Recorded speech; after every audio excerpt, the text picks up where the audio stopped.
Напярэдадні вучэнняў «Захад-2025». Польшча праводзіць манеўры «Жалезная абаронца» і заяўляе пра гатовасць да імаверных правакацыяў з боку Беларусі і Расіі. На гэтым фоне Дональд Трамп заяўляе пра магчымае павелічэнне вайсковага кантынгенту Злучаных Штатаў Амерыкі ў Польшчы. Словы прагучалі падчас сустрэчы з прэзідэнтам Польшчы Каралем Наўроцкім. Працягне тэму Владислав Курсак. У Беларусі праходзяць вучэнні краінаў АДКБ. Працягнуцца яны да 6 верасня. Вучэнні АДКБ планавыя і не выклікаюць асаблівых пытанняў у заходніх выведак. На адрозненне ад расійска-беларускіх манеўраў «Захад-2025», што маюць распачацца крыху больш, чым праз тыдзень. Там ужо Масква і Менск плануюць адпрацоўваць сцэнарый выкарыстання ядравай зброі ды расхваленай расійскую прапагандаю сістэмы «Арэшнік». З улікам сумнага досведу 2022 года суседнія краіны пачалі рабіць свае захады. Гэтак афіцыйны Кіеў запатрабаваў, каб армія Беларусі не набліжалася да ўкраінскіх межаў. Краіны Балтыі і Польшча распачалі ўласныя вайсковыя навучанні. Пагроза для бяспекі польскай дзяржавы вялізная з боку Расійскай Федэрацыі і Беларусі. Дзяржаваў, якія, сярод іншага, працягваюць міграцыйны ціск, яшчэ мацнейшы, чым летась. Менавіта ў Польшчы маштаб вучэнняў уражвае найбольш. У манеўрах пад назваю «Жалезная абаронца» каля беларускай мяжы прымаюць удзел больш як 34 тысячы жаўнераў і 600 адзінак тэхнікі. А то ćwiczenie ma charakter defensywny. Гэтыя вучэнні маюць абарончы характар. Адпрацоўваем абарону, а не напад. Хацеў бы, каб гэта вельмі выразна прагучала. І стала пэўнай супрацьвагаю да некаторых правакацыйных заяваў, што з'яўляецца ў Расійскай Федэрацыі ці Беларусі. Падкрэслю, аніводныя вучэнні ў нашай гісторыі не перараслі ў агрэсію, на адрозненне ад вучэнняў «Захад», пра што ўсе мы, я спадзяюся, памятаем. Палякі адпрацоўваюць украінскі досвед баявых дзеянняў, у тым ліку выкарыстання дронаў і радыёэлектронную барацьбу. Таксама правяраюць маштабную сістэму ўмацаванняў для абароны ад магчымага ўварвання, так званы «шчыт усходу». Відаць, гучала гэтымі днямі тэма Беларусі і ў Белым доме, дзе Дональд Трамп прымаў новага прэзідэнта Польшчы Караля Наўроцкага. Прынамсі, са словаў прадстаўніка канцылярыі польскага прэзідэнта Марціна Пшыдача, польскі і амерыканскія прэзідэнты меліся абмяркоўваць дзеянні рэжыму Лукашэнкі у кантэксце бяспекі ў рэгіёне, а менавіта гібрыдную агрэсію на польскіх межах і размяшчэнне расійскіх войскаў у нашай краіне. Трамп намякнуў на павелічэнне амерыканскага вайсковага кантынгенту ў Польшчы. Мы адправім туды яшчэ больш жаўнераў, калі яны захочуць. Яны даўно хацелі мець большую прысутнасць. У нас ёсць некалькі краінаў, якія маюць больш, але не занадта шмат. Але яны застануцца ў Польшы. Мы з Польшай вельмі блізкія. Пакуль жа амерыканскі вайсковы кантынгент у Польшы складае больш за 8 тысяч жаўнераў ды каля 3 тысяч адзінак тэхнікі.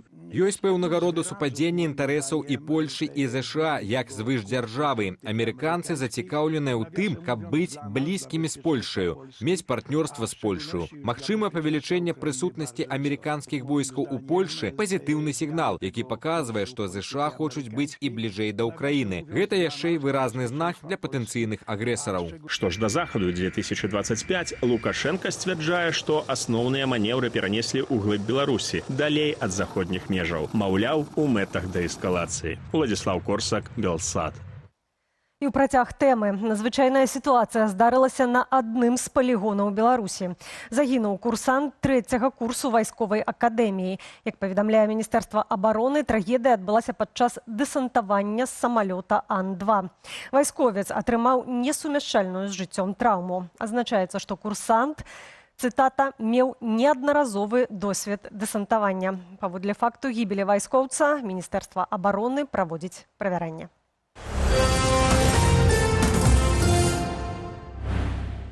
Сілавікі атрымалі права аператыўна абмяжоўваць доступ да інтэрнэт-рэсурсаў і паслугаў электрасувязі. Адпаведная пастанова ўраду ўжо набыла моц.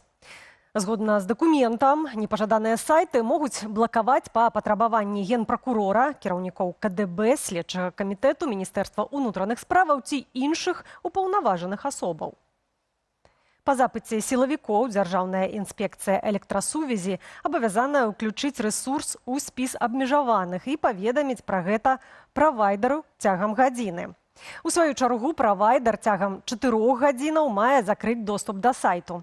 У дакуменце падрабязна прапісана, як блакуецца доступ. паводле даменнага імя ці IP-адрасаў, у тым ліку усіх паддаменаў. Асобна рэгламентуецца і абмежаванне паслуг электрасувязі. Па звароце сілавікоў аператар можа цалкам спыніць абслугоўванне абанента, у тым ліку мабільную сувязь і інтэрнэт. Абмежаванне дзеяць да 6 месяцаў, пасля чаго паслугі могуць быць спыненыя канчаткова, калі не паступіць рашэнне аб аднаўленні. Аднавіўся суд над Ігорам Ільяшом, журналістам-фрылансерам і мужам палізняволенай Кацярыны Андрэевай. Пра гэта на сваёй старонцы ў Фэйсбуку паведаміў дзядуля жонкі палітвязня Сергей Ваганаў. Працэс у Менскім гарадскім судзе быў прыпынены 12 сакавіка. Паўза ў ім адбылася праз псіхалінгвістычную экспертызу аналітычных тэкстаў Ігора, на што спатрэбілася некалькі месяцаў.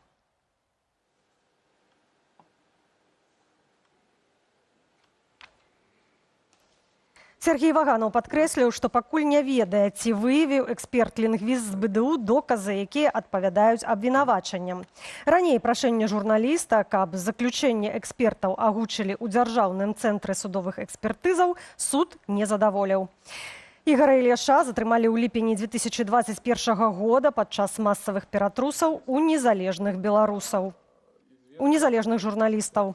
Яго вінавацяць у дыскрэдытацыі Беларусі, спрыянні экстрэмісцкай дзейнасці. Паводле гэтых двух артыкулаў журналісту пагражае да 6 гадоў пазбаўлення волі. Беларусы ідуць ваяваць супраць украінцаў. Толькі за паўгода сёлета як найменей 596 нашых суайчыннікаў падпісалі кантракт з расійскай арміяй і пайшлі на вайну. Сярод іх актор і нават сын экс-кандыдата на прэзідэнта Беларусі. Што кіравала гэтымі людзьмі? Ян Федарович. Украінскі праект «Хачу жыць» апублікаваў звесткі 596 грамадзянаў Беларусі, якія падпісалі кантракт з расійскім войскам у першым сёлетнім паўгоддзі. Яны выправіліся забіваць украінцаў. Мы ў абсалютна выпадковым парадку абралі 5 прозвішчаў са спісу, каб знайсці ў іх штось агульнае. І запыталі інфармацыю ў аб'яднання «Белпол». Як выявілася, 3 з 5 гэтых асобаў у Беларусі прыцягвалі да крымінальнай адказнасці.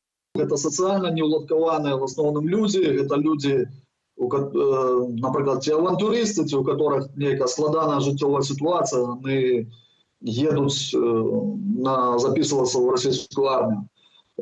Я не думаю, что гэта категория людей, да іх можна дагрукацца праз нейкія там незалежніцкія сродкі масавай інфармацыі.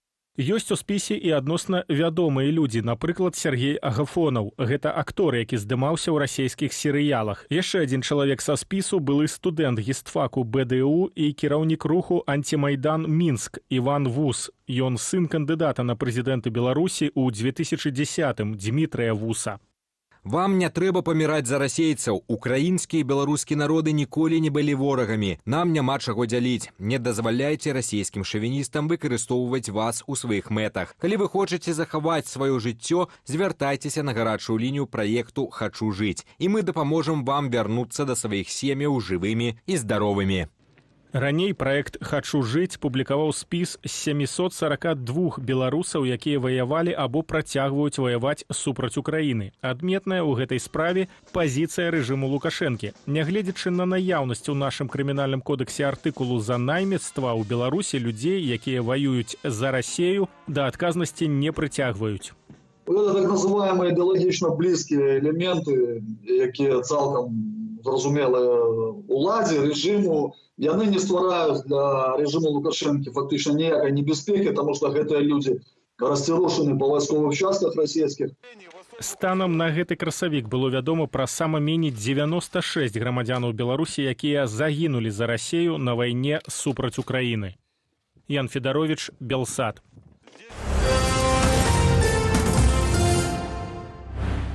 У аплаце камунальных паслуг з кастрычніка адбудуцца змены. Датычаць яны пераважна беспрацоўных. У Міністэрстве жыллёва-камунальнай гаспадаркі распавялі, што незанятым у эканоміцы давядзецца плаціць паводле поўных тарыфаў за ўсё жытло, якім яны валодаюць. Падрабязней Ірына Дарфійчук. Не толькі за сваю долю, але за ўсё жытло. З наступнага месяца зменіцца парадак разліку за жыллёва-камунальныя паслугі для людзей, не занятых у эканоміцы. Если гражданин попал в список незанятых в экономике граждан, и он является собственниками квартир, причем вне зависимости от их количества, 1, 2 или более, в отношении всех квартир, в отношении всего объема потребляемых услуг, теплоснабжения, горячего водоснабжения, подогрев воды и газоснабжения будут применены экономически обоснованные тарифы. Цяпер падвышаныя тарыфы выкарыстоўваюцца толькі для аплаты камунальных паслуг у кватэры асобы не занятой у эканоміцы, у якой яна зарэгістраваная, і толькі для долі гэтай асобы прапарцыйна колькасці жыхароў. Конечно, яны разлічваюць, што гэтыя выплаты будуць у 3 разы большыя, таму што нельга будзе там улічваць тых, хто жыве у гэтых кватэрах. Канешне, вялікае пытанне, наколькі гэта справядліва у нашай самой справядлівай краіне, але гэта, мы разумеем, што гэта не эканамічнае пытанне. На прэс-канферэнцыі пра змены ў аплаце камунальных паслуг чыноўнікі прамаўчалі пра тое, што змяняецца таксама сістэма льготаў. Так, пры аплаце за карыстанне жылым памяшканнем і тэхнічнае абслугоўванне льготнымі будуць толькі 20 квадратных метраў, а не ўсё жытло, як раней. На камунальныя паслугі льготы будуць дзеяць толькі ў межах усталяваных нормаў. Напрыклад, на спажыванне газу для ацяплення 3000 кубометраў на год. Более половины процента населения, которые пользуются этим, они и укладываются в эту норму. Што ж, да незанятых у эканоміцы з імі ўлады змагаюцца не першы год. У 2015-м Лукашенко падпісаў дэкрэт аб перадухіленні сацыяльнага ўтрыманства. Адна з захадаў – нібыта эканамічна абгрунтаваная плата за камунальныя паслугі. Пры гэтым самыя чыноўнікі кажуць, што грамадзяне ўжо сплачваюць значную частку камуналкі. По нашим данным, уровень возмещения составляет 81,5%. Конечно, существенная недоплата населением происходит по тепловой энергии. Все остальные услуги у нас уже давно вышли на уровень 100% возмещения. Але ці сапраўды падвышаныя тарыфы абгрунтаваныя эканамічна? Задаецца рытарычным пытаннем Александр Кнырович. Чаму кошты гэта эканамічна абгрунтаваныя і кошты польскія, дзе няма ніякіх ільготаў, амаль аднолькавы? Як гэта у вас атрымліваецца, калі у вас газ па цане ў 2,5 разы меней, чым для Польши, калі у вас заробкі ў 3 разы меней, чым у Польши? Чаму у вас рэальныя тарыфы атрымліваюцца такімі ж самымі, як у Польши? З незанятымі ў эканоміцы змагаюцца не толькі цэнамі на камуналку. Міліцыя ўчыняе рэйды пошуку непрацаўладкаваных і накіроўвае іх на грамадскія працы. Так, у Салігорску разам з тымі, хто стаіць на ўліку ў крымінальна-выканаўчай інспекцыі, так званыя дармаеды збіралі салому з поля. Ірына Дарафейчук, Белсат. Жытло ёсць, а жыць няма каму. Віцэ-прэм'ер Анатоль Сівак падчас нарады ў Капыльскім раёне прызнаў праблему з арэнднымі кватэрамі ў некаторых рэгіёнах краіны. Яны застаюцца незаселенымі праз тое, што іх будавалі пад, цытата, якасных спецыялістаў, якіх аказалася складана завабіць у рэгіён. Сівак адзначыў, што планы будавання арэнднага жытла выконваюцца і нават перавыконваюцца. Аднак выпускнікі прыходзяць на працу не круглы год, а толькі ў пэўныя перыяды. А знайсці дасведчанага спецыяліста няпроста. Чыноўнік падкрэсліў, што кожны раён сам вызначае патрэбу ў кадрах, а жытло мусіць надавацца запатрабаваным працаўнікам на льготных умовах. Дэлегатка ад Дэмакратычнай Беларусі ў парламенцкай асамблеі Рады Еўропы Вольга Карпушонак скіравала ў парэ ліст на бланку каардынацыйнай рады, у якім вінаваціць лідара народнага антыкрызіснага ўпраўлення Паўла Латушку ў сексуальным гвалце. Латушка адказаў на абвінавачанні відэазваротам, у якім адзначыў, дзеянні Карпушонак скіраваныя на дыскрэдытацыю не толькі яго аднаго. Сегодня, направив письмо в адрес президента Парламентской ассамблеи Совета Европы, Ольга Карпушонок выполняет задание КГБ, направленное на то, чтобы полностью дискредитировать представительный орган Беларуси, Координационный совет, чтобы лишить статуса нашу делегацию в Парламентской ассамблее Совета Европы, а также в Конгрессе местных органов власти Совета Европы. Павел Латушка азначае, што кіраўніца аб'яднанага пераходнага кабінету Святлана Ціханаўская і каардынацыйная рада мусяць публічна выказаць пазіцыю адносна дзеянняў Вольгі Карпушонак. Парламентская ассамблея Рады Европы сыходзіць і кіруецца нарматыўнымі дакументамі, юрыдычнымі нормамі. Таму я думаю, што акрамя спробы стварыць такі інфармацыйны шум, юрыдычных крокаў, практычных крокаў не будзе, бо сапраўды, я думаю, што і нашы партнёры разумеюць, у якім стане ціску псіхалагічнага з боку спецслужбаў рэжыму знаходзяцца дэлегаты Каардынацыйнай рады, у тым ліку дэлегаты ПАРЭ. І няма выключаць, што Ольга Карпушонак знаходзіцца пад кантролем спецслужбаў. На радзіме ні вуліцы ў гонар, ні помніку. Затое памяць уганаруюць за мяжою. Гарадская рада нямецкага Франкфурту на Майне аднагалосна прагаласавала за ўсталяванне ў горадзе памятнай дошкі ў гонар беларускага пісьменніка і дысідэнта Васіля Быкава. Яна з'явіцца побач з домам, дзе ў свой час жыў славуты беларус. Перад галасаваннем сябры арганізацыі «Разам» Евгенія Гукава і Алесь Маісеенка распавялі дэпутатам Франкфурту пра жыццёвы шлях і творчасць пісьменніка. У пачатку 2000-х Быкаў жыў у Франкфурце на Майне ў межах ініцыятывы «Горад прытулку». Тады ён быў вымушаны пакінуць радзіму за крытыку рэжыму Лукашэнкі. У аб'ектыве на гэтым ставім кропку. Больш інфармацыі ў нашым тэлеграм-канале. QR-код на вашых экранах. У апісанні да гэтага відэа на Ютубе інструкцыя, як глядзець і чытаць Белсат бяспечна. Ну а інфармацыйны вечар працягне студыя Белсат, якую мы правядзём разам з Віталём Бабіным і абмяркуем чарговыя крокі ў змаганні ўладаў Беларусі са свабодным кантэнтам, гэтым разам расійскага аўтара Іллі Варламава. А што яшчэ, Віталь?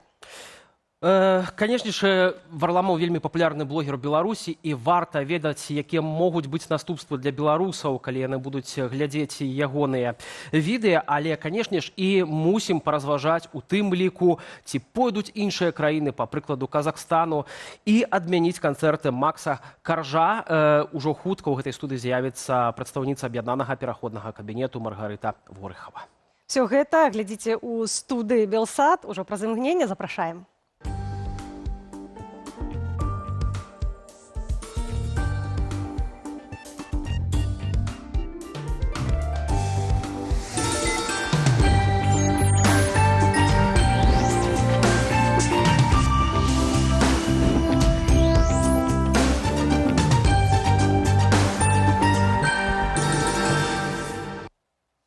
Студыя Белсат, Віталь Бабін, Анастасія Русецкая. Перад тым, як пачаць нашу першую тэму, традыцыйна звяртаю вашу увагу, што ў апісанні пад відэа для вас прыгатаванае апытанне, у якім можна ўзяць удзел, бо яно ананімнае і бяспечнае.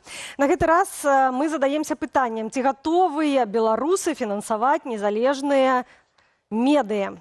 І варыянты адказаў у нас такія. Так, бо хочацца мець незалежную інфармацыю, не, хай медыі шукаюць грошы самі, і трэці варыянт залежыць ад метаду і сумы. Да гэтай тэмы мы звернемся ў другой частцы нашай праграмы, а пакуль заклікаем галасаваць.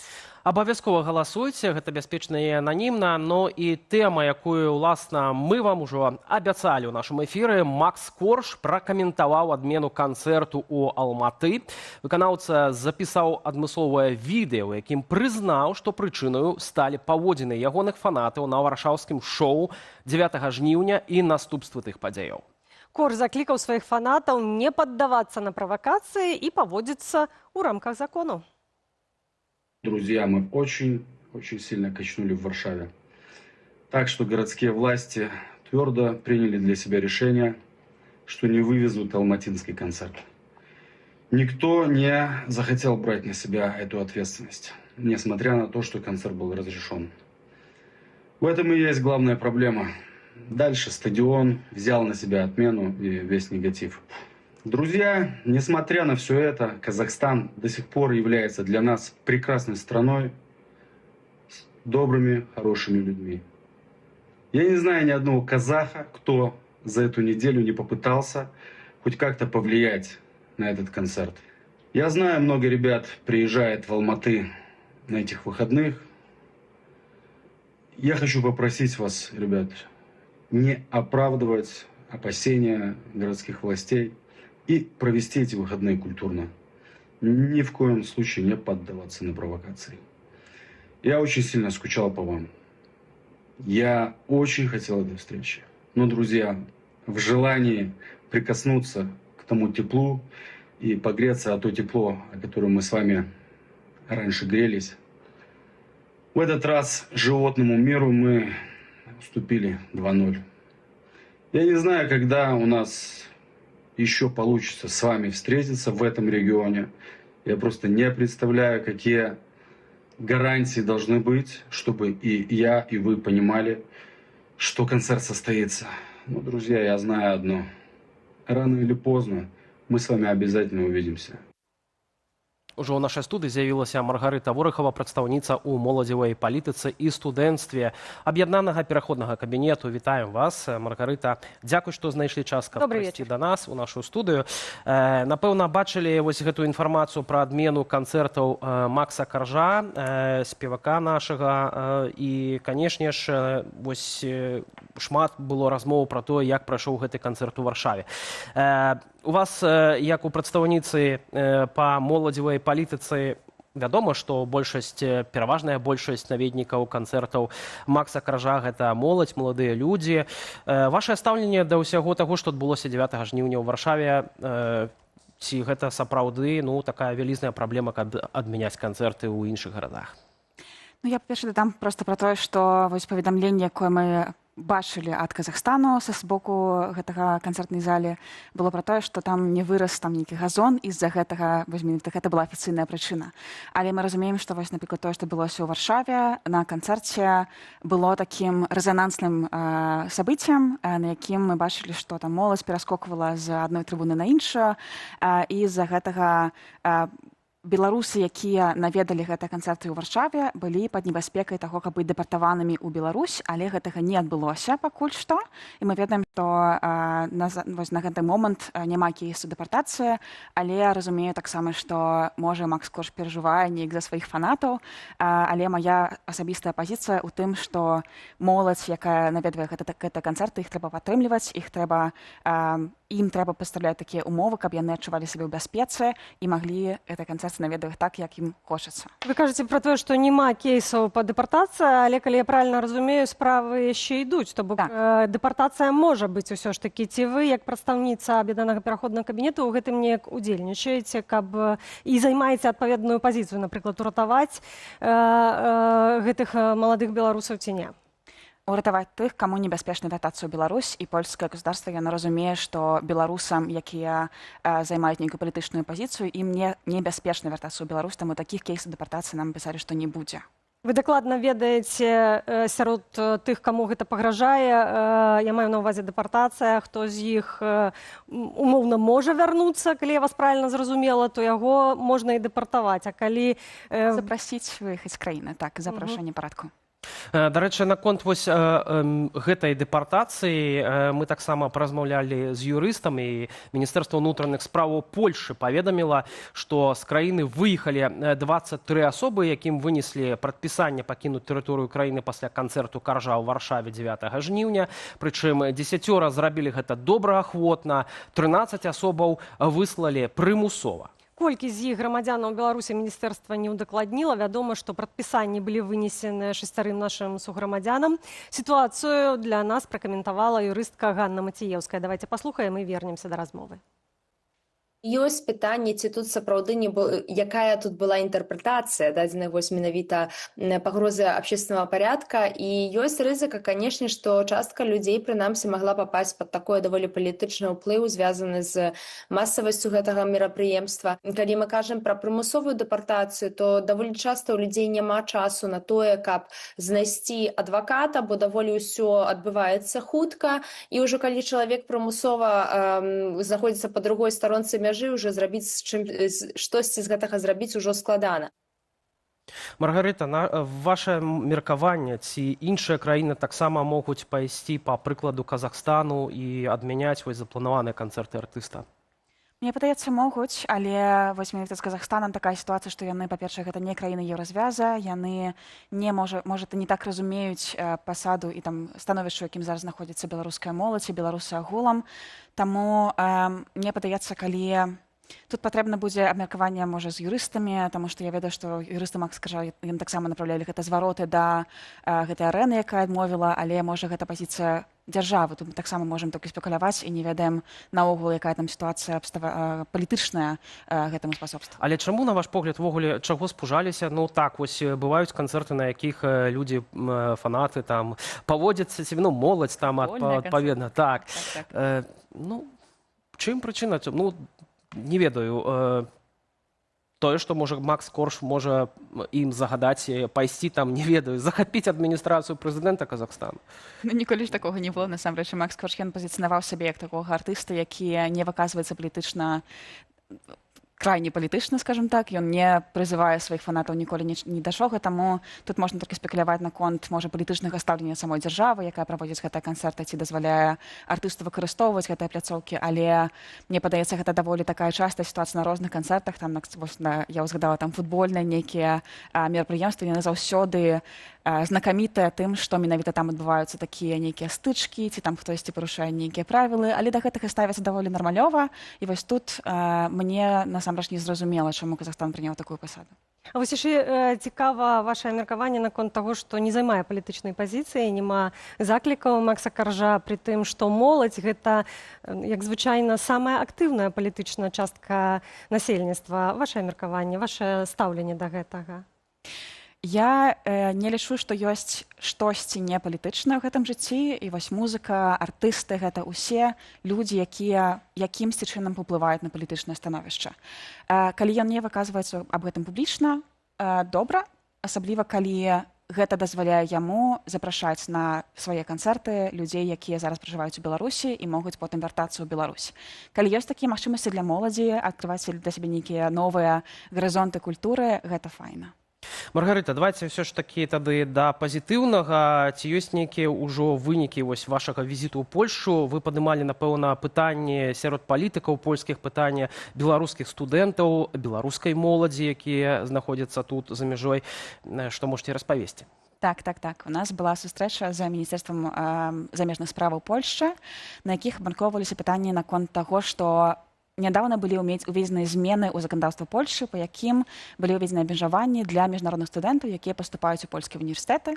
Ім патрэбна будзе здаваць дадатковыя экзамены, і не ўсе студэнты трапілі ў гэтае вакно, скажем так, магчымасцяў для таго, каб здаць гэтыя экзамены. Не ўсе паспелі гэта зрабіць. І трэба было зрабіць да 1 жніўня, так? Так. Пра гэта былі паведамленні ў афіцыйных каналах Міністэрства адукацыі, але гэтыя месаджы не дашлі да ўсіх студэнтаў, і не толькі беларускія студэнты апынуліся ў такім становішчы, але і з іншых краін таксама. І вось зараз мы адвакатавалі, каб стварыліся новыя магчымасці для беларусаў, для тых, хто не паспеў гэтыя экзамены здаць у той час, у які яны павінны былі гэта зрабіць, каб для іх зрабілі нейкае выключэнне. І вось тое, чаго мы дасягнулі за гэты конт, гэта першае, консульства будуць разумець сітуацыю, якой знаходзяцца зараз беларусы. Яны усведамляюць, што беларускім студэнтам патрэбна атрымліваць адукацыю ў польскіх універсітэтах, у міжнародных універсітэтах, каб яны абіралі еўрапейскую адукацыю замест расійскай адукацыі. Гэта ім таксама разумеюць. А еўрапейская адукацыя да сёння з'яўляецца папулярнай сярод беларусаў. Так. Мы бачым гэтыя лічбы да таго, каб там колькі студэнтаў паступае у замежныя універсітэты ў Еўропе і ў Расіі, напрыклад, і колькасць студэнтаў у Еўропе. У вас ёсць гэтыя лічбы, можа быць, каб для параўнання? Так. Прыкладна на тэрыторыі Польшчы вывучалася 12 000 студэнтаў за апошнія гады. Для прыкладу, для параўнання з Расіяй, так, гэта 10 000. То бок гэта толькі Польшча і ўся Расія. І вось гэта нам дае такую падставу заяўляць пра тое, што беларускія студэнты ўсё ж такі абіраюць еўрапейскую адукацыю. Вось таксама праводзілі даследаванні наконт таго, як ставяцца беларускія студэнты да ўзроўню адукацыі там у Беларусі, Еўропе, ЗША і Расіі, напрыклад, і Расія заўжды ніжэй, чым усе астатнія. Мне здаецца, мы трошечки збочылі з адказу пра тое, што удалося дамагчыся на сустрэчах з польскім урадам. Вы сказалі пра тое, што консульствы разумеюць. І вось пытанне далей. Ці ўсе інстытуцыі таксама разумеюць, можам сказаць, што пытанне вырашанае, ці ўсё ж такі з нейкімі праблемамі студэнты могуць сутыкнуцца ў іншых інстытуцыях, напрыклад, у тым жа універсітэце? Так, нас заверылі ў тым, што беларускім студэнтам будуць даваць, напрыклад, магчымасць для таго, каб яны атрымалі візу і наведваць праведалі экзаменацыйныя сесіі ў Польшчы. Гэта такі першы добры для нас знак. Па-другое, будуць уведзены дадатковыя сесіі экзаменаў па мове ў гэтай восені, то бок у студэнтаў будзе больш магчымасцяў запісацца на здачу гэтых экзаменаў на B1, B2. І па-другое, па-трэцяе, нас паведамілі пра тое, што калі студэнты сутыкаюцца з нейкай дыскрымінацыяй, напрыклад, наконт таго, што універсітэты у некаторых выпадках, напрыклад, не дазваляюць тым, хто па гэтай працэдуры прайшоў і там усе экзамены здаў, іх усё роўна не прымаюць в універсітэты. Яны параілі нам выкарыстоўваць гэтае камюніке, якое было афіцыйна даслана ад Міністэрства адукацыі Польшчы, каб гэтыя універсітэты скланяць да менавіта выбару наконт прыняцця беларускіх студэнтаў на адукацыю, і гэта павінна быць вырашана. І калі, напрыклад, у канкрэтнага чалавека, канкрэтнага студэнта, так, маладога чалавека будуць з'яўляцца нейкія пытанні, нейкія праблемы, нягледзячы на тое, што дамоўленасці ёсць, дакументы ёсць, куды звяртацца? Заўсёды можна звяртацца да нас, і мы пракансультуем па ўсіх пытаннях. То бок у аб'яднаны пераходны кабінет менавіта ў ваш Наше прадстаўніцтва, маё прадстаўніцтва моладзі ці прадстаўніцтва па адукацыі. Марго, яшчэ пытанне наконт апастыляў. Была праблема з прыняццем гэтых беларускіх дакументаў, апастыль, які ставіцца ў Міністэрстве замежных спраў Беларусі. І ведаем, што хіба што праблема не развязалася. Што вы можете... Так, праблема засталася, застаецца і будзе заставацца да таго моманту, як рэжым Лукашенка не будзе дазваляць студэнтам атрымоўваць каштоўную адукацыю, якасную адукацыю в універсітэтах Еўропы, таму што гэта тое абмежаванне, якое ствараюць менавіта яны. Зараз ёсць універсітэты, якія прымаюць без апастылю. Напрыклад, вось ЮГУ гэтым знакаміты тым, што ён прымае дакументы беларусаў там у розных фарматах. Таксама польскія універсітэты ў некаторых выпадках ідуць насустрач. Ёсць праграмы, якія дазваляюць гэта зрабіць так больш плаўна, але большасць універсітэтаў разумее сітуацыю, якая зараз у Беларусі, і калі там можа патрэбіцца нейкая дадатковая дапамога ад нашых прадстаўніцтваў, ад майго ці ад Паўла Баркоўскага, мы будзем радыя даслаць гэтай рэкамендацыі і разнясіць сітуацыю універсітэтам розных краінаў, не толькі Польшчы. А ці звяртаюцца да вас беларусы, якія скончылі замежныя універсітэты, што рабіць далей? Так, звяртаюцца па кансультацыю, можа па працягу адукацыі, напрыклад, па адтрыманню іншых ступеняў адукацыі ёсць такія запыты. Вось зараз ёсць праграма якраз для падтрымкі тых студэнтаў, якія паступаюць на магістрскую ці доктарскую ступені. Яны могуць атрымаць дадатковую падтрымку, стыпендыі і аплату нават адукацыі. Па-другое, некаторыя запытваюцца пра, напрыклад, як атрымаць першую працу, як вось гэта ўсе рынкавыя там пытанні вырашыць, як студэнтам беларускім без досведу працы паступаць зараз. Нам таксама мы уяўляем і усведамляем тое, што беларускія студэнты гэта даволі такая група рызыкі, таму што яны у большасці сваёй не маюць там нейкай фінансавай падтрымкі, не маюць падтрымкі бацькоў, якія, можа, там, напрыклад, не падзяляюць іх палітычныя погляды. І ім патрэбна вось нейкая кансультацыя, якую мы таксама праводзім і будзем рады падказаць і сканектыць з нейкімі арганізацыямі там. Але агулам вядома, колькі беларусаў, якія адвучыліся ў еўрапейскіх універсітэтах, пасля застаюцца, а колькі звяртаецца ў Беларусь? Было даследаванне ад Сальта, дзе яны апытвалі тых, хто праходзіў праз іх праграму менавіта. Гэта некалькі тысяч студэнтаў, і з іх 70% засталося на тэрыторыі Еўразвязу зараз. Але мы таксама разумеем, што гэта не толькі з-за таго, што яны не хочуць вяртацца ў Беларусь, а менавіта з-за таго, што некаторым з іх небяспечна вяртацца ў Беларусь. А калі вярнуцца пасля еўрапейскай адукацыі ў Беларусь, наколькі беларусам цяжка альбо лёгка знайсці працу па спецыяльнасці? Бо вядома, што ўлады ўвогуле хацелі зрабіць так, каб людзі, якія маюць замежныя дыпломы, не маглі ўладкавацца на працу ў Беларусі самой. Так, але зараз у нас такія ўмовы, што многія кампаніі разумеюць, што адукацыі, вось гэтыя нейкія корачкі, дыпломы, яны насамрэч не паказваюць узровень адукацыі, асабліва там у беларускія дыпломы. І большасць, напрыклад, з IT-кампаній нават не запытваюць гэтыя дыпломы, ці, можа, там запытваюць, ці ёсць адукацыя агулам, але не ўдаюцца ў гэтыя дэталі. Таму большасць зараз з арганізацый яны координуюцца, арыентуюцца большасць на там навыкі, якія атрыманы падчас адукацыі, там былі нейкія там, напрыклад, дадатковыя актыўнасці, ці быў досвед працы агулам, якія ёсць асабістыя здольнасці, якія б маглі гэтых студэнтаў, ужо там тых, хто выпусціўся, кваліфікаваць як тых, каго павінны наймаць гэтая арганізацыя. Яшчэ агулам, калі мы вернемся ў Беларусь, вы яшчэ падчас канферэнцыі «Новая Беларусь» і падчас панэлі ў Коордынацыйнай радзе заявлялі, што сапраўды галоўная мішень прапаганда цяпер гэта беларуская моладзь.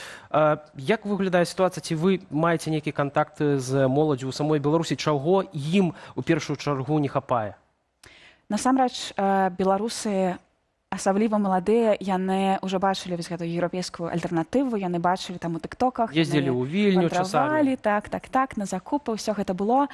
І гэта даволі стварыла ва ўсіх такое разуменне, чаго яны хочуць, якой жизни яны хочуць. Яны хочуць вандраваць, яны хочуць свабоды, яны хочуць нармалёвай адукацыі, нармалёвай працы, нармалёвых заробкаў, і ўсё гэта не ўсім дасяжна ў Беларусі зараз. Але ёсць тыя маладыя людзі, якія знайшлі сабе ў Беларусі зараз, таму што мы ведаем пра тое, што гэты працаўладкавальны рынок, ён як бы звольніўся, з'явілася шмат месцаў, якія зараз дасяжны для студэнтаў, таму што шмат прафесіяналаў, шмат кваліфікаваных кадраў з'ехалі з Беларусі, былі вымушаны з'ехаць у апошнія гады, таму яны могуць даволі лёгка знайсці сабе працу.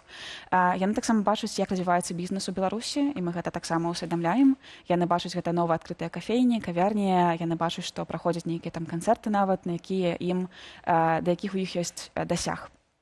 Але большасць іх усё яшчэ памятаюць пра вось гэтыя гады, калі была магчымасць вандраваць, калі зараз вось яны параўноўваюць сабе і сваіх там сяброў, якія з'ехалі, яны бачаць розніцу ў заробках, у якасці жылля, у якасці працаўладкавання, у магчымасцях для самаразвіцця. І вось гэта менавіта тое, што іх адрывае ад прапаганды, ад той сітуацыі, якую ім спрабуе намаляваць рэжым. Яны ўсё яшчэ прагнуць той еўрапейскай будучыні для Беларусі, якой мы ўсе прагнем таксама. Вельмі спадзяемся на тое, што беларуская моладзь зможа рэалізаваць усе свае памкненні мары. Дзякуй вялікі за гэтую размову. Маргарыта Ворыхава, прадстаўніца аб'яднанага пераходнага кабінету у моладзевай палітыцы, была ў нашай студыі. Ну а зараз рэгіянальныя навіны, якія мы сабралі разам з журналістамі праекту БГ Медыа. Беларусы працягваюць крытыкаваць новаўвядзенне, згодна з якім дзеці павінны здаваць мабільныя тэлефоны на час урокаў у адмысловыя шафкі. Тое, што ва ўяўленні чыноўнікаў выглядала проста, на практыцы аказалася суцэльным хаосам. Жыхарка Пінску распавяла ў тыктоку, як гэта выглядае. Шкафчики 1 к 1. Урок заканчивается. Приходит 10 классов по 30 человек. И там такая толкучка. Меня просто сшибли с ног. Дети толкаются, падают, кричат, орут. Все ключи от 5 классов повесили в одну связку. Один учитель берет, остальные не знают, куда ушла связка. 300 учеников лезут один другому на голову. Незадаволеныя і каментатары пад гэтым ролікам, хаця усе яны ў цэлым згодныя з тым, што тэлефонам на уроках не месца. Беларусы разыходзяцца ў ацэнцы метадаў. Адны выступаюць за суцэльную забарону, іншыя незадаволеныя тым, як працэс арганізавалі. Некаторыя нават прапаноўваюць свае ідэі, але ці прыслухаюцца чыноўнікі, пакуль невядома. У Берасці ўжо некалькі дзён ідзе аэрацыя, насычэнне вады кіслародам возера Вычулкі. Гэтак улады спрабуюць спыніць мор рыбы, які пачаўся ў канцы жніўня. Прычынаю берасцейская інспекцыя аховы прыроды назвала высокія тэмпературы, застой вады і разрастанне водарасцяў. У аперацыі удзельнічаюць як адмысловыя дзяржаўныя службы, так і мясцовыя валанцёры. Пажарныя машыны паліваюць возера струменямі вады, каб насыціць яе кіслародам. Да выратавальных дзеянняў прыцягнулі нават уладальнікаў гідрацыклаў. Паводле інфармацыі дзяржаўных медыяў, аперацыя будзе працягвацца да таго часу, пакуль узровень кіслароду ў вадзе не прыйдзе ў норму. Аднак мясцовыя жыхары не вераць у версію ўладаў і лічаць, што прычынай гібелі рыбы ў шкодных сцёках, якія скідваюць у возера праз ливневую канализацию. 8-е чудо света. Ливневка, которая работает без дождя. Такого еще нигде не видел. Дождя нету, ливневка работает.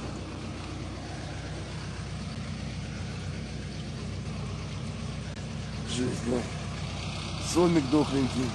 На озере пахнет, даже воняет чем-то. Не дохлая рыба, какие-то запахи, которых раньше не было. Беларуска апублікавала відэа, у якім паказала чарвякоў у цукерках «Красная шапачка» ад камунаркі, якія яна купіла ў Віцебску. За кілаграм прысмакаў дзяўчына заплаціла 40 рублёў, аднак толькі ў 4 цукерках не было жыўнасці. У каментарах под відэа беларусы азначаюць, што лічынкі ў цукерках ужо даўно не навіна. Адрэагавалі ў камунарцы. Вытворца віны не прызнаў, абвінаваціўшчы ва ўсім краму ці пакупніка, якія парушылі ўмовы захоўвання прадукту. А тут даже больше личинок, чем в той. Вот вторая личинка с личинками маленькими, вот третья. Беларуска убачила на куфры абвестку пра продаж кульгавага коня за 600 рублёў на каўбасу. Менавіта такі загаловак мела абвестка. У каментарах под допісам меркаванні карыстальнікаў падзяліліся. Адныя кажуць, што на каўбасу трэба пусціць аўтараў абвесткі. Іншыя разумеюць гаспадароў і адзначаюць, што жывёліне ўсё адно ўжо не дапамагчы. Карыстальнікі пішуць, што з хворымі коньмі ў вёсках так і робяць, пускаюць на мяса, бо такую буйную жывёліну не ўсыпіць. Ды што пасля рабіць з такою тушаю? Цікава, што ў каментары прыйшла нават казахская арганізацыя, якая займаецца абаронай жывёлінаў. Яны прапанавалі дапамогу, паабяцалі сабраць сродкі на куплю коня, калі знойдзецца чалавек або сям'я, здольная падарыць жывёліне новы дом. І да міжнародных падзеяў, так ці іначай звязаных з Беларусю, у Брусэлі, у сталіцы Еўразвязу, прайшла канферэнцыя, прысвечаная барацьбе з расійскай і беларускай прапагандай, а таксама ролі незалежных медыяў. У ёй узялі ўдзел галоўная рэдактарка нашага тэлеканалу Аліна Коўшык, галоўная рэдактарка сайту «Хартыя-97» Наталя Радзіна, журналісты, былы палітвязень Ігар Карней, а таксама прадстаўнікі Еўракамісіі і дэпутаты Еўрапарламенту. Падрабязнасці ў нашага брусельскага карэспандэнта Аліся Сіліча. Бадай галоўнае, што прагучала сёння ў сценах Еўрапейскага парламенту, это тое, што незалежныя меды Беларусі не проста інфармуюць, але і абараняюць беларусаў ад уплыву расійскай прапаганды. Галоўная рэдактарка «Харты-97» Наталя Радзіна выказала наступную думку. Дзякуючы незалежным журналістам Лукашенко не адправіў войскі ва Ўкраіну. Галоўная рэдактарка Белсату Аліна Коўшык пачала свой выступ з трагічнай гісторыі журналісткі нашага каналу Кацярыны Андрэевай і ейнага мужа Ігара Ільяша, асуджаных за прафесійную дзейнасць. І нагадала, для беларусаў незалежныя медыі – гэта акно ў свет. Асабліва эмацыйна прагучаў голас былога палізняволенага журналіста Ігара Карнея, які правёў ажно 200 дзён у карцары і 160 дзён у адзіночцы, фактычна ва ўмовах катаванняў. Найбольшая праблема для Беларусі ёсць і застаецца, это тое, што краіна паступова, але ўпэўнена адкатваецца назад. Людзі знаходзяцца проста без перабольшання ў нечалавечых умовах, некаторыя ўжо 5 гадоў у турмах, і церпяць людзі ў асноўным за іншадумства. Асобна і часам вельмі эмацыйна ўдзельнікі патрабавалі адказаў ад прадстаўніка Еўракамісіі Дэвіда Каліна. Чаму наўпроставае фінансавае падтрыманне Еўразвязу рэдка даходзіць да беларускіх незалежных рэдакцыяў? Чыноўнік спаслаўся на пастановы краінаў-удзельніц і крытэрыі эфектыўнасці, але канкрэтных абяцанняў не даў. Але гаворка сёння шла не толькі пра рэпрэсіі ў краіне. Асобны блок быў прысвечаны інфармацыйнай вайне. Депутаты Еўрапарламенту адзначалі, што прапаганда Москвы і Менску апошнім часам выходзіць на больш высокі ўзровень. И там люди уже начали говорить уже о Беларуси как-то иначе, чем это было, например, 3-4 года назад. То есть пропаганда здесь работает. Мы можем закрыть все каналы пропаганды, они все равно находят все время путь обратно к людям. Поэтому наш опыт, как латышам, это то, что, конечно, помочь независимым медиа. Тэму рэпрэсіяў і цану маўчання падкрэсліў сёння і літоўскі еўрадэпутат Пятрас Аўштравічус. Удерживание заключенных в карцерах в таких условиях, которые нечеловечные, я приравниваю пыткам. Поэтому это попытки сломать оппозиционеров, политических оппозиционеров физически и морально. За это все должны ответить, не только Лукашенко, но и те, которые исполняют его приказы. Но я думаю, что надо признать, что это будет продолжаться, пока Лукашенко сидит на своем стуле в Минске. Завершаючы сённяшнюю дыскусію, намеснік кіраўніка дэлегацыі Еўрапарламенту ў справе Беларусі Міхал Кобоска нагадаў, што ўвага да беларускай тэматыкі мусіць заставацца ўвесь час. Ён назначыў, што Анджэй Падшобут, вядомы польска-беларускі журналіст, якога ўжо працяглы час трываюць за кратамі, стаў сёлета адным з галоўных кандыдатаў на атрыманне прэстыжнай еўрапарламенцкай прэміі Сахарова. Гэтая намінацыя, азначае ён, мусіць яшчэ раз падкрэсліць, што Еўропа бачыць і памятае пра тых, хто працягвае змагацца за свабоду слова ў нашай краіне. Алексей Белсад, Брюссель. Тым часам улады Беларусі працягваюць змагацца з незалежным кантэнтам і расійскага паходжання. Гэтак Пружанскі раённы суд унёс у так званы экстрэмісцкі спіс соцсеткі вядомага блогера Іллі Варламова. Гэта не толькі YouTube-канал Варламов з больш як 5 мільёнамі падписчикаў, але таксама тэлеграм-канал, суполка ВКонтакте і старонкі блогера ў Інстаграме і X. Ілля Варламаў здабыў папулярнасць як трэвел-блогер і урбаніст. Пазней ён пераключыўся на палітычныя тэмы. У 2020-м падтрымаў пратэсты ў нашай краіне, здымаў ролікі з крытыкай уладаў Беларусі. Летась блогер заявіў, што мае беларускія карані і пачаў вывучаць беларускую мову. На ягоным YouTube-канале з'явіліся некалькі ролікаў па-беларуску. Летась Ленінскі раённы суд Магілёва ўжо прызнаваў экстрэмісцкім фільм блогера «Беларусь» из колхоза в ГУЛАГ. Працягнем абмяркоўваць гэтую тэму з медыаэкспертам. Михаил Дарашевич з намі на відэасувязі. Спадар Михаил, добрый вечар. Дзякуй вялікі вам, што знайшлі час далучыцца да нашага эфіру. Добрый вечар. Вітаю вас. Добрый вечар.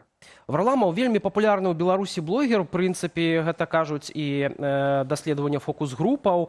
Людзі абіраюць яшчэ ягоны кантэнт, таму што да нядаўняга часу ягоныя сеткі не былі прызнаныя ў Беларусі экстрэмісцкімі. Спадар Михаил, што зменіцца цяпер? Ну, можно только предполагать, что изменится, как вы понимаете.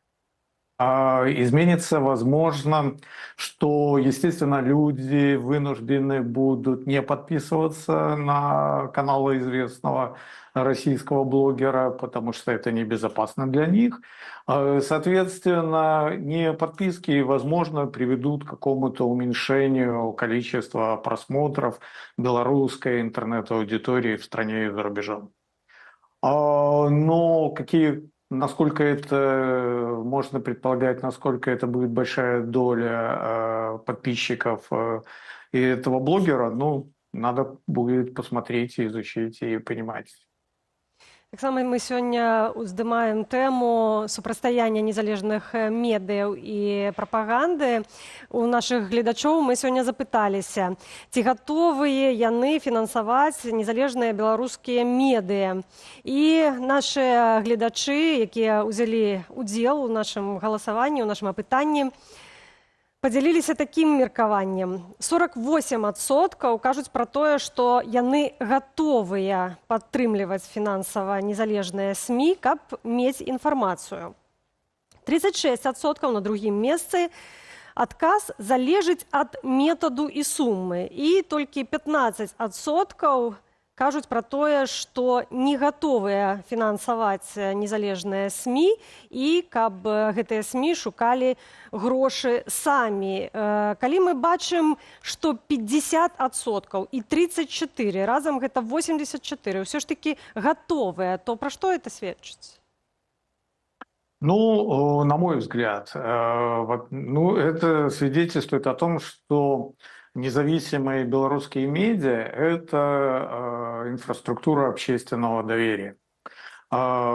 И это означает, что независимые медиа – это ключевой механизм ослабления государственной пропаганды и восстановления доверия к институтам различного рода, потому что проблема с недостоверной информацией, пропагандой, такие важные вещи, то, что уменьшается доверие у людей к различного рода структурам.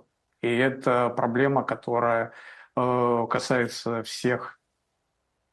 Спадар Михайлович, тым не менш, калі мы кажам пра гэтую магчымасць фінансавання, так вельмі часта блогеры расійскія, такія як Ілля Варламаў альбо Алексей Півавараў, заклікаюць данаціць праз рознага кшталту платформы на іхныя YouTube-каналы. Беларусы, я думаю, так ці інакш хтосьці гэта робіць. Беларускія медыі часамі звяртаюцца, асабліва цяжкія часы, па дапамогу да сваёй аўдыторыі. Аднак заўсёды паўстае пытанне, чаму, напрыклад, расійскія вядомыя там алігархі маюць нейкія свае медыяпраекты, фінансуюць іх, а беларускі бізнес, які у тым ліку знаходзіцца за межамі краіны, ну, канешне ж, перадусім за межамі, таму што унутры самой Беларусі фінансаваць беларускія незалежныя медыі немагчыма з-за іхнага экстрэмісцкага статусу. Так вось, на ваш погляд, чаму менавіта беларускі бізнес за мяжой пакуль не гатовы фінансаваць незалежныя беларускія СМІ?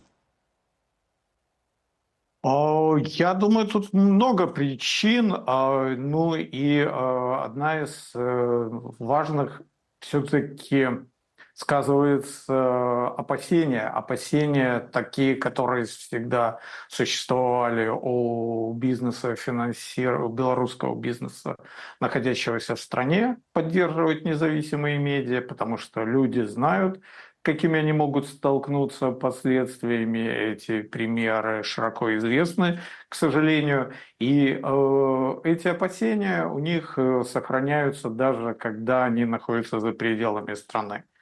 Это один фактор. Второй фактор, конечно, белорусский бизнес за рубежом. Ну, он не привык это делать, как поддерживать медиа или понимание того, что поддержка независимых медиа это может быть частью их собственной стратегических коммуникаций. И создавая условия для независимости белорусских медиавых изданий, они помогают и самим себе. Разам з тым, калі мы кажам пра доступ да інфармацыі, вельмі цяжка журналістам працаваць у замежжы, аднак так ці інакш яны працягваюць гэта выконваць, у тым ліку наш тэлеканал. І тут пытанне да доступу інфармацыі і пытанне да таго, што адбылося ў Пекіне зусім недавно на днях, калі падчас сустрэчы Сі Цзіньпіна і Владзіміра Пуціна не выключыліся мікрафоны, і журналісты пачалі перакладаць іхную размову, а разважалі яны пра тое, як жа ім дажыць да 150 гадоў. Спадар Михаил, што вы думаеце? Нават калі ў Кітаі цалкам нельга кантраляваць такую інфармацыю, і яна ўсё ж такі становіцца публічнай, ці варта яе апублічваць, і як журналістам працаваць з такімі кейсамі? Ну, я бы вот остановился на этом невыключенном микрофоне, якобы случайно. И, понимаете, это получилось, что у ведущих политических лидеров это стало таким штампом стратегических коммуникаций. И, конечно, это решение могло быть эффективным за счет новизны, но сейчас убеждающая сила падает, но так как существует сетевая репликация и клиповое потребление контента у аудитории, все еще приносят охваты и смещают повестку, потому что, как вы видите, данный невыключенный микрофон, он оказался во внимании большого количества медиа, мы о нем говорим и так далее. Но для чего? Мы можем, конечно, проговорить, зачем это делается. Это создает эффект случайной откровенности. И с одной стороны, с другой стороны, это похищение повестки. Потому что клиповая утечка уводит внимание от неудобных тем к разговору такому личностному двух лидеров. И почему это еще работает? Потому что это попадает в информационную ленту агентств, агрегаторов и дает охват, к сожалению, пока что. Калі мы параўноўваем таксама афіцыйныя дзяржаўныя каналы і незалежныя медыа, то натуральна, што дзяржаўныя каналы маюць больш просты шлях да таго, каб дасягнуць гледача дастаткова проста націснуць кнопку, а Белсата, напрыклад, там няма, і трэба намаганні прыкласці да таго, каб знайсці гэтае відэа, каб яго паглядзець. Ці можам мы сказаць, што ў такім выпадку адназначна перамога на баку дзяржаўных каналаў? Вы знаете, я бы вообще не вводил тут термин перамоги, потому что, но здесь я бы, вот, исходя из данного случая, смотрел бы на то, что это нам дает такой прекрасный пример того, как можно бороться с государственной пропагандой, с дезинформацией и так далее, потому что это определенного рода так называемая информационная прививка, инокуляция и как раз разбор такого рода событий, где могла быть постановка, где честная случайность. Это как раз хороший пример для того, чтобы повышать медиаграмотность аудитории независимых медиа. И мне кажется, что это очень такой наглядный пример и возможность для независимых медиа не вести войну, а именно показывать и обучать свою аудиторию. То бок, на ваш погляд, в прынцыпе, не варта нават рэагаваць незалежным медыям на дзяржаўную прапаганду і на іхны контент, каб гэтую дэзінфармацыю, гэтыя дыпфейкі часамі проста абвяргаць, раскладваць іх па палічках? Именно тут получается, что с точки зрения, если их раскладывать и анализировать, это одна часть работы, но, конечно же, чаще всего, чем хороша скорость распространения пропаганды, тем, что она легка и доступна. А расследования, они сложные, вдумчивые, и поэтому здесь важным именно является практика обучения до этого. То есть прививка о риске, то есть когда можно в преддверии каких-то ключевых мероприятий рассказывать о возможном риске того, что возникнут подобного рода новости и как они будут выглядеть. И может быть какие-то слабые дозы манипуляции на них рассказывать о том, что как это можно разбирать и избегать. То есть я бы смотрел с точки зрения именно обучающей стороны в этой истории. Спадар Михаил, яшчэ одна навіна ось прыходзіць з Менску. Гэта тое, што уступіла ў сілу пастанова Саўміну аб, так скажем, парадку блакіроўкі інтэрнэт-рэсурсаў і прыпынення паслугаў сувязі. Цяпер сілавікі могуць там сачыць, што ім абмяжоўваць і цягам 4 гадзінаў загадваць, каб заблакаваць той ці іншы рэсурс. Ну і так ужо ўсё паблакавалі, што толькі можна, папрызнавалі экстрэмісцкім, ці штосьці ад гэтага зменіцца, на ваш погляд? Ну, я бы, смотрите, я, во-первых, разделил на 4 факта. То, что усиление блокировок со стороны силовых ведомств, с 4 часами на реализацию, как вы отметили. А другую вещь, которую вот важно проговаривать, это разрешены маски на блокирование уровня домена. И блокируется весь домен. И тут возникает такой неприятный момент и термин, это как оверблокинг. Сейчас я расскажу, что это такое. Третий момент – это ограничительные меры в отношении абонентов связи с точки зрения расторжения ограничений. То есть это становится уже возможностью каких-то персональных шатдаунов и недопуска к информации. Ну и плюс 4-й пункт – это встраивание в этот контур это Национального центра обмена трафиком, что усиливает централизацию над контролем трафика. Я говорил про оверблокинг, и это избыточная блокировка, когда под попытку ограничить доступ к какому-то конкретному незаконному и нежелательному контенту, ну, это желательно, чтобы было на основании решения все-таки суда, в блок попадают и законные, не связанные с целью ресурсы или услуги, потому что это блокируется не отдельная страница, это блокируется сайт, домен. Если используются IP-адреса, то это могут страдать десятки сайтов, потому что они могут использовать этот один IP-адрес.